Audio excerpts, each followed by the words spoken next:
সময় টেলিভিশনে সংবাদ প্রকাশের পর ঘুষের টাকা গুনে গুনে পকেটে নেওয়া পুলিশের উপপরিদর্শককে চাকরি থেকে সাময়িক বরখাস্ত করা হয়েছে। মঙ্গলবার 12 নভেম্বর রাতে চাঁদপুরের পুলিশ সুপার মোহাম্মদ আব্দুর রকিব সময় সংবাদকে এ তথ্য নিশ্চিত করেছে। তিনি জানান, ভিডিও ফুটেজ এবং সংশ্লিষ্টদের সঙ্গে কথা বলে ঘুষ গ্রহণের বিষয়টি প্রাথমিকভাবে প্রমাণ মিলেছে। তাই সরকারি চাকরিবিধির শৃঙ্খলা আইনের ধারায় উপপরিদর্শক মাহফুজুর রহমানের বিরুদ্ধে অভিযোগ নিশ্চিত হওয়া গেছে। এ কারণে তাকে সাময়িকভাবে বরখাস্ত করা হয়। পুলিশ সুপার আরও জানান, এটি অন্যদের জন্য অনুকরণীয় দৃষ্টান্ত হয়ে থাকবে, যাতে ভবিষ্যতে অন্য কেউ এই পথে পা না বাড়ায়। এদিকে এরই মধ্যে 3 সদস্য বিশিষ্ট যে তদন্ত কমিটি গঠন করা হয়েছে, সেই কমিটিও আরও কোনো অভিযোগ আছে কিনা তা খতিয়ে দেখতে শুরু করেছে।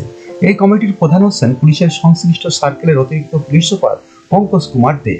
অন্য 2 সদস্য হচ্ছেন জেলা পুলিশের বিশেষ শাখার DIO1 ও পুলিশের কোর্ট পরিদর্শক।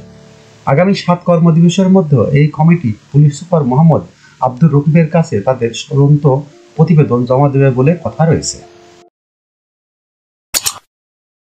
যখনকার খবর তখনই দেখতে চোখ রাখুন সুন 24 টিভিতে। চ্যানেলটি সাবস্ক্রাইব করুন।